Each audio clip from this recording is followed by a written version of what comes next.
მოგესალმებით, გაგოცენ თქვენი შემოქმედება. გამარჯობა, მე ვარ ნათია უგლავა. ვქმნი ხელნაკეთ ნივთებს. ამ საქმეზე ვმუშაობ დაახლოებით 8-9 წელი. კარგი. ეს თქვენი შემოსავლის წყაროა თუ გატაცება არის? თავიდან იყო გატაცება. მერე მოყვა ამას დაინტერესება მეგობრებში, ნათესავებში. და ასე ნელ-ნელა იქცა შემოსავლის წყარო. ძალიან კარგი. თქვენ და თქვენს შვილს გაქვთ თუ არა რაიმე ნივთი ერთად შექმნა? თითქმის ყველაფერში ერევა ჩემი შვილი, ყველა ნივთის შექმნაში. იმიტომ რომ სულ გვერდით მიზის. და ყველაფერში უნდა ჩარევა, ყველაფერი აინტერესებს.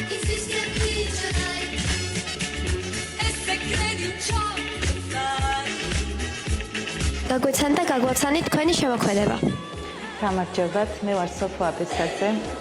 ვარ თვითნასწავლი მხატვარი და ბავშვობიდან მიყვარს ხატვა და დღემდე ჯერჯერობით ძიების პროცესში ვარ. გაქვთ თუ არა რამე შექმნილი თქვენ შვილთან ერთად ნამუშევარი? დიახ, რამდენიმე ნახატი მაქვს. მასთან ერთად ჩემი შვილიც ხატავს, რა თქმა უნდა, ლილე, ჩვენი სკოლის მოსწავლეა და რა ვიცი, ძალიან მიყვარს მასაც შემსავით ხატვა. მადლობა.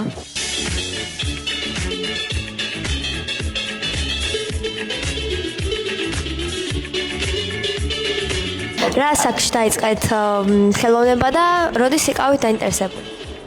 მოგესალმებით. პირველ რიგში დიდ მადლობას გიხდით ამ შესაძლებლობისთვის, რომ ჩემს ფაქტიურად თაროზე შემოდებულ ნამუშევარს დღის სინათლე აჩვენეთ.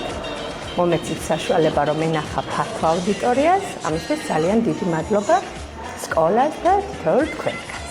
ჩემი ნამუშევარი არის ძალიან დიდი ხნის წინამორბედად შესრულებული. იმ დროს ძალიან ისეთი ცოტა რთულ პირობებში ცხოვრობდით, არ იყო შუქი, არ იყო გაზი, არ იყო, ცოტა ისე და ეს ელემენტარული პატარ-პატარა სილამაზეები და სიფერადები გვაბედნიერებდა და გვაძლევდა სტიმულს, რომ რაღაცით გაგვემრავალფეროვნებინა ჩვენი ბავშვობა და იმდროინდელი ყოფა.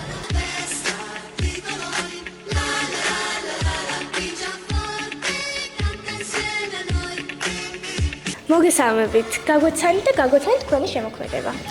მოგესალმებით, ჩვენც მე ვარ ალიკა მაისაიო. ჩემი შემოქმედება, რა ვიცი, ჩემი ფსიქოლოგიიდან გამომდინარე ძალიან მომწონდა, ბავშვობიდან მოყოლებული და იქიდან ჩემი ნამუშევარი, რომელიცაა თითოეული ჩემთაგანი გონებიდან ამოღებული და გადმოტანილი მაქვს ის, რასაც უყურებთ თქვენ. რა საქმეში შექმნით ეს ნამუშევრები? დაახლოებით ვიყავი 8 წლის ასე. მიყვარდა და იქიდან მოყოლებული ვაკეთებ ამას. და რამდენად რთული არის ხეზე მუშაობა? იცი რა არის, როცა საქმე შენ თვითონ გიყვარს, ის არ არის რთული. თავარია შენს გულისიხმში, შენ გონებაში, შენ სულში უნდა იყოს, რომ რაღაცა გააკეთო და მიაღწიო იმას, რაც შენ გინდა.